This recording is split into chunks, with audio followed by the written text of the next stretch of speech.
झाला आणि 1857चा उठाव लॉर्ड कॅनिंगने दाबून टाकला. त्याला कारण वेगवेगळी ठरली होती, त्याच्यावर विश्लेषण आपण परवा दिवशी त्या ठिकाणी केलंय. राणीचा जाहीरनामा आला 1 नोव्हेंबर 1858 अहलाबाद दरबारामध्ये लॉर्ड कॅनिंगने वाचून दाखवला. मी लॉर्ड कॅनिंगचा कालखंड दोन पद्धतीने व्यक्त केलाय. एक भारताचा शेवटचा गव्हर्नर जनरल 1856 ते 1858 आणि राणीचा जाहीरनाम्यानंतर दोन पद हिंदुस्थानामध्ये निर्माण झाली. एक भारताचा व्हाईसरॉय आणि दुसरा भारताचा भारत मंत्री. भारताचा पहिला व्हाईसरॉय लॉर्ड कॅनिंग आणि लॉर्ड कॅनिंगचा भारतातला व्हाईसरॉय म्हणून कालखंड 1858 ते 1800 त्या ठिकाणी 62 आहे. लक्षात ठेवा. पहिला प्रश्न पहा, 1857चा उठाव कोणाच्या काळात झाला? साहजिकच लॉर्ड कॅनिंगच्या काळात झाला. तोपर्यंत भारताचा गव्हर्नर जनरल पद होतं लॉर्ड कॅनिंग. भारताचा त्या ठिकाणी मॅडमला सांगा. लॉर्ड कॅनिंग त्या ठिकाणी आहे. 1857चा उठाव लॉर्ड कॅनिंगच्या मॅडमला विचार खाली पहा. कलम त्यानंतर लॉर्ड डलहौसीचे खालसा धोरण रद्द कोणी केलं होतं? तुम्हाला माहित आहे, लॉर्ड डलहौसी हिंदुस्थानामध्ये 1848 ते 1856 मध्ये होता. मी का कारकर बोलतोय ते माहितीये का? माझं सगळं नियोजन तिथे आहे. मार्च महिन्यात मी जे पेपर तयार केले, मी तारखेवर जास्त पेपर तयार केले बघा ना. मी हटकून दिलं इल्बर्ट बिल कधी मंजूर झालं. इल्बर्ट बिल पोलीस भरतीला येतं म्हणजे येतच. भारतीय न्यायाधीशांना इंग्रज आरोपींच्या त्या ठिकाणी काम चालवता येण्यासाठी ते इल्बर्ट बिल आहे. तिथे गेल्यानंतर मी बोलतो बरोबर. लॉर्ड डलहौसी 1846 ते 1856 लॉर्ड डलहौसीने हिंदुस्थानामध्ये खालसा धोरण राबवलं होतं. संस्थानं खालसा करायची. राणीचं जास्ती संस्थान खालसा केलं, वेगवेगळी कारण दिली आणि संस्थानं खालसा केली. पण त्या खालसा करण्याच्या धोरण बंद केलं साहजिकच त्या ठिकाणी लॉर्ड कॅनिंगने खालसा करण्याचं धोरण लॉर्ड डलहौसीने आखलं होतं. 16 एप्रिल 1853 मुंबई टू ठाणे म्हणजे मुंबई पर्याय सत्र बोरीबंदर असा 2021 ला पर्याय आला आपल्याला. Boribandar to Thane. Lord Dalhousie सगळ्यात महत्वाचा 1856 मध्ये विवाह पुनर्विवाहाचा कायदा. लॉर्ड डलहौसी लक्षात ठेवा, लॉर्ड डलहौसीने संस्थानं खालसा करण्याचं धोरण. तुम्हाला प्रश्न असा आलता की साम्राज्यवादाचा विस्तार इंग्रजांच्या कोणत्या गव्हर्नर जनरलने हिंदुस्थानामध्ये केला? त्याचं नाव लॉर्ड डलहौसी. लॉर्ड डलहौसीने वेगवेगळी कारणं सांगितली. झाशी संस्थानला सांगितलं तुम्हाला दत्तक घेता येणार नाही, तुम्हाला तुमचं संस्थान आमच्या इंग्रज राजवटीमध्ये खालसा करावं लागेल. अशा पद्धतीने लॉर्ड डलहौसीवर 3 प्रश्न फायनली पेपरला असतात. खालसा करण्याचं धोरण कोणी अवलंबलं? Lord Dalhousie. दुसरा 16 एप्रिल 1853 ला बोरीबंदर टू ठाणे किंवा मुंबई टू ठाणे. 2019-18 पर्यंत मुंबई टू ठाणे पर्याय यायचा. 2021 ला बोरीबंदर टू ठाणे. पहिली रेल्वे कोळशावर चालणारी चालू केली. रेल्वेचे सध्याचे एकूण 18 विभाग आहे. महाराष्ट्रामध्ये 2 आहे, एक मध्य रेल्वे आणि एक पश्चिम रेल्वे. मध्य रेल्वेला सीएसटी म्हणतो, पश्चिम रेल्वेला चर्चगेट असं म्हणतो. लक्षात ठेवा. रेल्वेचे झोन ज्याला आपण म्हणतो. वैष्णव हे केंद्रीय रेल्वे मंत्री आहे. रेल्वेचं अजून खाजगीकरण झालेलं नाही आणि भारतातली पहिली bullet train Mumbai to Ahmedabad आहे आणि त्या बुलेट ट्रेनवरचं पहिलं स्टेशन हे सुरत आहे. पहिलं स्टेशन कोणतं आहे? सुरत. ओके, चला. लॉर्ड कॅनिंग मुंबई, मद्रास, कोलकाता विद्यापीठ किंवा उच्च न्यायालयावर आपल्याला पेपरला प्रश्न असतो. भारतामध्ये हिंदुस्थानामध्ये उच्च न्यायालय स्थापन झाले, हिंदुस्थानामध्ये विद्यापीठ स्थापन झाली. मी महाराष्ट्रातल्या विद्यापीठावर खूप वेळा चर्चा केलेली आहे. लक्षात ठेवा, मुंबई, मद्रास आणि कोलकाता विद्यापीठाची स्थापना 1857 ला झालेली. बदल करायचा नाही. 1857 ला झालेली आहे म्हणजे ती लॉर्ड कॅनिंगच्या कालखंडामध्ये झालेली आहे. लक्षात ठेवा. मुंबई विद्यापीठ 1857 ला स्थापन झालं. महाराष्ट्रातलं जुने विद्यापीठ. त्याच्यानंतर क्रांतिज्योती सावित्रीबाई फुले विद्यापीठ पुणे असेल. त्यानंतर तुमचं राष्ट्रसंत तुकडोजी महाराज 1923 ला नागपूरला असेल. 1983 मध्ये तुमचं गाडगे महाराज विद्यापीठ अमरावतीचं असेल. बरेचशी विद्यापीठ आहे, त्याच्यावर आपली महाराष्ट्राच्या भूगोलात चर्चा झालेली आहे. मुंबई, मद्रास, कोलकाता विद्यापीठाची स्थापना 1857. 1860 मध्ये लॉर्ड मॅकॉलेने तयार केलेला इंडियन पिनल कोड. सगळ्यात आयएमपी प्रश्न एमपीसीचा. 1836 मध्ये लॉर्ड मॅकॉले होता. मॅकॉले मी बोललो होतो शनिवारी, तुम्ही नव्हता त्यावेळेस. लॉर्ड मॅकॉलेचा शिक्षणाचा झिरकता सिद्धांत. व्यक्ती शब्द नाव घेतलं ना की त्याचं कार्य एका सेकंदात आठवलं पाहिजे, एवढा अभ्यास पाहिजे. लॉर्ड डलहौसी म्हटलं का विस्तारवादी धोरण. लॉर्ड कर्झन म्हणलं का बंगालची पाणी, विल्यम बेटिंग म्हटलं का सतीबंदी कायदा, हे फायनल लॉर्ड मिओ म्हटलं का लगेच त्यांनी जनगणना केली होती. हे त्याच्या संबंधित पोलीस भरती आहे. लक्षात घ्या 1860 मध्ये लॉर्ड मॅकॉलेने तयार केलेला 1836 मध्ये इंडियन पिनल कोड तयार केला होता. आयपीसी ज्याला आपण म्हणतो. तुमचं बरंचसं कार्य पोलिसांविषयी तिथं चालतं. इंडियन पिनल कोडला कोणी मान्यता दिली तर साहजिकच त्या ठिकाणी लॉर्ड कॅनिंगने मान्यता दिली. लॉर्ड कॅनिंगचं कार्य नीट पहा.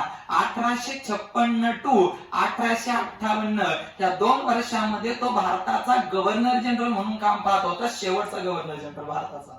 आणि त्यानंतर राणीचा जाहीरनामा आला 1 नोव्हेंबर 1858 त्याने दरबारामध्ये वाचून दाखवला.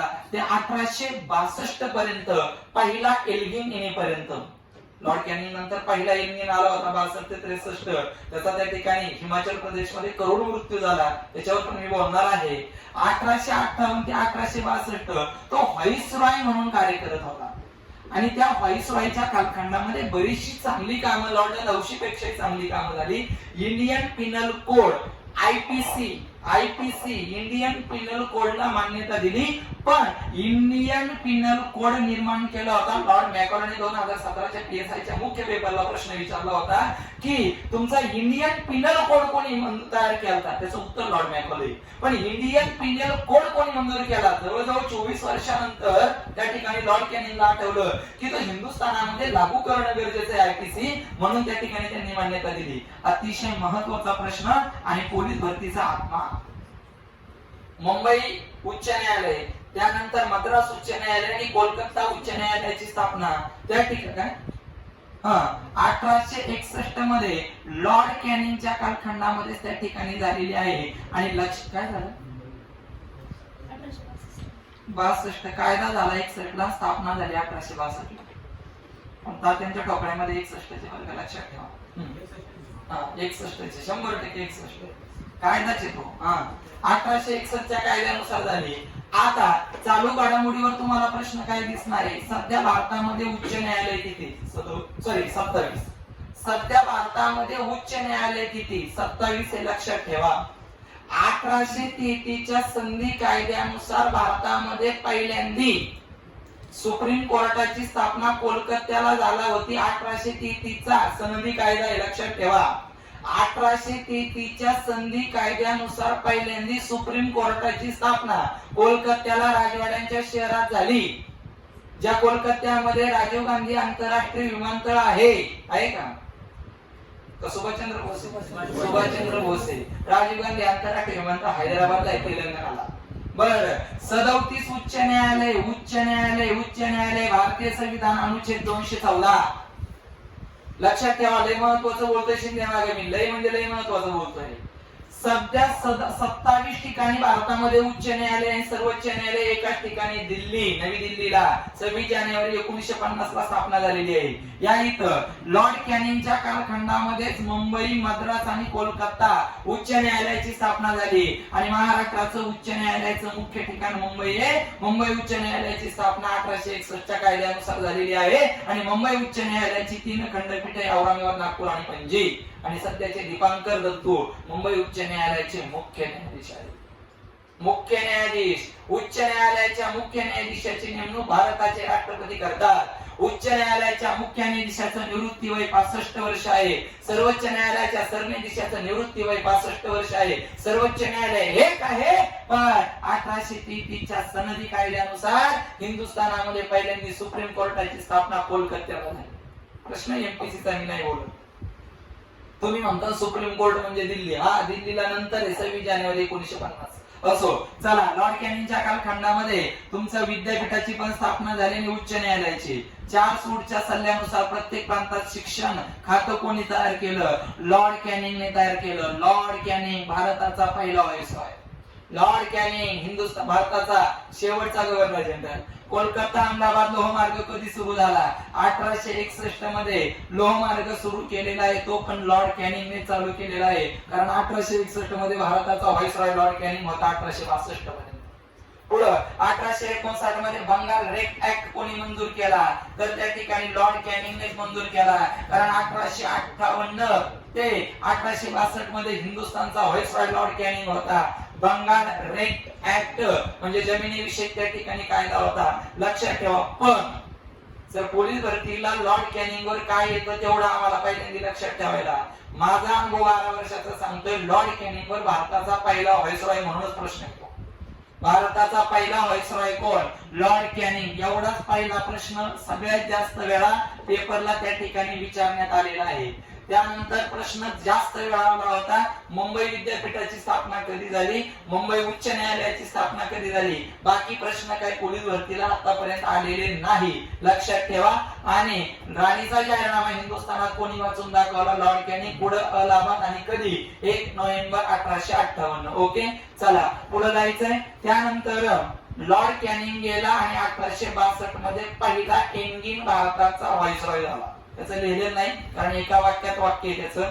लॉर्ड एंगिन, पहिला लॉर्ड एंगिन हा भारताचा व्हाईसरॉय 1862 ते 1863 मध्ये झाला आणि त्यांचा मृत्यू धर्मशाला, जे हिमाचल प्रदेश मध्ये महत्वाचं थंड हवेचं ठिकाण आहे, डलहौसी नावाचं थंड हवेचं ठिकाण आहे, शामला नावाचं थंड हवेचं ठिकाण आहे, त्या धर्मशालेमध्ये लॉर्ड पहिला एंगिनचा त्या ठिकाणी मृत्यू झाला. लॉर्ड एंगिन वर एकमेव प्रश्न त्या ठिकाणी मापारी आतापर्यंत एमपीसी ला विचारला आहे, भारतामध्ये खालीलपैकी कोणता व्हाईसरॉय सहिष्णुतेचा धोरणाचा पुरस्कर्ता होता? लॉर्ड पहिला एंगिन. त्याचं उत्तर आहे लॉर्ड पहिला एंगिन. लॉर्ड पहिला एंगिन नंतर मी तिथे गेल्यानंतर चापेकर बंधूंनी रॅनची हत्या केली, त्यावेळेस लॉर्ड दुसरा एंगिन बोलणार आहे. त्याच काळामध्ये पुण्यामध्ये त्या ठिकाणी सगळ्यात महत्वाची साथीचा रोग आला होता, प्लेग. ऐका माझं, मी थोडा हाय लेवलचं बोलतोय पण मी प्रत्येक ठिकाणी तुझ्या सांगतोय की पोलीस भरतीला काय येणार आहे आणि एमपीसी ला काय येणार आहे. मी फक्त अवघड बोलतोय याच्यातला भाग नाही, मी सांगतोय की ह्या पानावर तुम्हाला काय लक्षात ठेवायचंय तर भारताचा पहिला व्हाईसरॉय लॉर्ड कॅनिंग लक्षात ठेवायचा.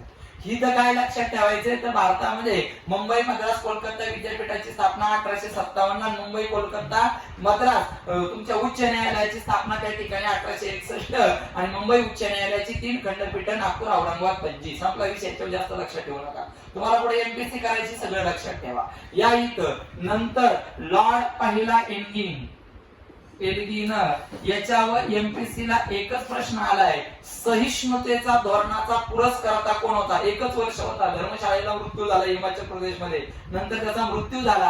आणि सगळ्यात महत्वाचा त्याच्यानंतर त्या ठिकाणी 1864 ते 1869 मध्ये एक भारताचा व्हाईसरॉय झाला. त्याचं नाव सांगता येईल काय आहे? ज्याने हिंदुस्थानामध्ये सिमला, जी हिमाचल प्रदेशची सध्याची राजधानी, ती हिंदुस्थानाची उपराजधानी केली. ज्याने पाटबंधार खातं त्या ठिकाणी निर्माण केलं, ज्याने हिंदुस्थानामध्ये जलसिंचन खातं निर्माण केलं आणि ज्याने 1868 मध्ये बिहारमध्ये फार मोठा दुष्काळ पडला होता आणि त्या दुष्काळामध्ये दुष्काळ आयोग म्हणजे ज्याला आपण फॅमिन कमिशन असं म्हणतो, त्या आयोगाची स्थापना केली होती. सांगता येईल? सांगा कोण होता? अरे थोडक्यात लॉर्ड कॅनिंग नंतर पहिला एंगिन आला आणि एंगिन नंतर कोण आला?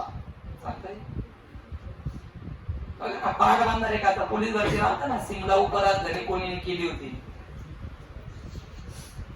कोणी? सांगा लवकर. 3 अक्षरी नाव आहे, दोन्ही पोरं सांग ना. लॉर्ड 3 अक्षरी नाव आहे. मॅकॉले, लॉर्ड मॅकॉले 1836 ला झाला, शिक्षणाचा झिरापता सिद्धांत आणि इंडियन पिनल ऍक्ट तयार केला होता. बोला कोण? Lord Ripon. लॉर्ड रिपन नंतर 1882 चा स्थानिक स्वराज्य संस्था 79 ला आलेला लॉर्ड रिपन. लॉर्ड कर्जन पुढे 1899 ते 1805 बंगालची पाहणी, भारतीय रुपयाचा कायदा. बोला हा कोण? Lord Stanley. अरे लॉर्ड स्टॅनले भारताचा पहिला भारत मंत्री. हा बफरीन नाही, बफरीन 3 बफरीन 4 अक्षरी. नॉर्थ बुक वेगळा आहे. बोला कोण? हा अरे बोला मला. लॉर्ड मॅकॉले 1836 ला झाला. बोला पटकन. एवढा अभ्यास करणारी मंडळी. राजकर कोण? हिंदुस्थानामध्ये पाटबंधार खातं निर्माण केलं, हिंदुस्थानामध्ये जलसिंचन खातं निर्माण केलं, हिंदुस्थानामध्ये त्या ठिकाणी सगळ्यात मोठा दुष्काळ बिहारमध्ये पडला होता. दुष्काळ आयोगाची स्थापना केली. हिंदुस्थानची उपराजधानी त्या ठिकाणी शिमला त्या ठिकाणी केली. महत्वाच्या 4 गोष्टी त्या व्यक्तीच्या कालखंडामध्ये झाल्या. आणि पहिला एंगिन नंतर भारताचा व्हाईसरॉय 1864 ते 1869 च्या दरम्यान झाला होता.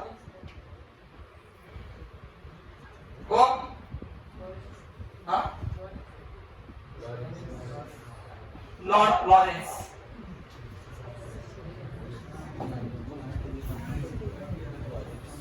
पुढे 4 अक्षरे लॉरेन्स 3च अक्षरे का मोबाईल मध्ये शोधू.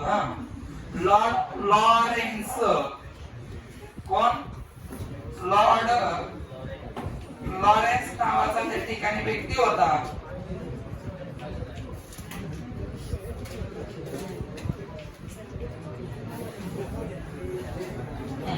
Sir John Lawrence.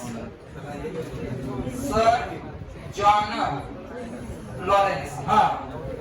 ऐका, सर जॉन लॉरेन्स बोलू नका. ऐका, याच्यात आपल्याला पोलीस भरतीला फक्त पाटबंधारे खातं कोणी निर्माण केलं असाच प्रश्न आलेला होता, बाकी काही नव्हतं आलं.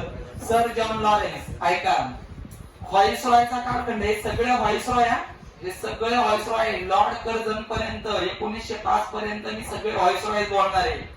पहिला व्हाईसरॉय लॉर्ड कॅनिंग, नंतर त्या ठिकाणी पहिला एनगिन, त्यानंतर सर जॉन लॉरेन्स आलं. आणि सर जॉन लॉरेन्स 1864 ते 1869 पर्यंत पोलीस भरतीला एवढा प्रश्न मेजर आलेला आहे. पाटबंधारे खाते हिंदुस्थानात कोणी निर्माण केलं? Sir John Lawrence. त्यानंतर सगळ्यात मोठा दुष्काळ आतापर्यंत पडला होता इंग्रजांच्या कालखंडामध्ये, त्याला बिहार दुष्काळ म्हणतो. दुष्काळ आयोगाची स्थापना झाली आणि शिमला हिंदुस्थानाची उपराजधानी त्या ठिकाणी केली आणि जलसिंचन खातं निर्माण केलं सर जॉन लॉरेन्स. अतिशय महत्वाचा प्रश्न लिहिताना मी फोन करून ठेवली होती. त्याच्यानंतर सन जॉन लॉरेन्स नंतर भारताचा व्हाईसरॉय लॉर्ड मियो झाला आणि 1869 ते 72 या 3 वर्षाच्या कालखंडामध्ये त्याने कार्य केलं आणि आर्थिक विकेंद्रितेचा जनक लॉर्ड मियोला म्हणतो. लॉर्ड मियो हिंदुस्थानामध्ये आर्थिक विकेंद्रीकरण त्या ठिकाणी केलं. ज्यावेळेस मी चीन या देशावर बोलणार आहे त्यावेळेस नक्की साम्यवादाचा उदय कसा झाला आणि चीनची लोकसंख्या सगळे 99% श्रीमंत लोक कशी झाली ते सगळं सांगणार आहे. आता त्याच्यावर आपला वेळ जाईल. आर्थिक विकेंद्रितेचा जनक कोणास म्हणतात? लॉर्ड मियोला म्हटलं जातं आणि त्याच लॉर्ड मियोने हिंदुस्थानामध्ये जनगणना केली. त्यांनाच आपण खानेसुमारी म्हणतो, जी दर 10 वर्षांनी केली जाते. पहिली जनगणना लॉर्ड मियोने केली पण आर्थिक विकेंद्रीकरण केल्यामुळे 1872 मध्ये त्या ठिकाणी लॉर्ड मियोचा खून अंदमान बेटावर शेर अलीने केला.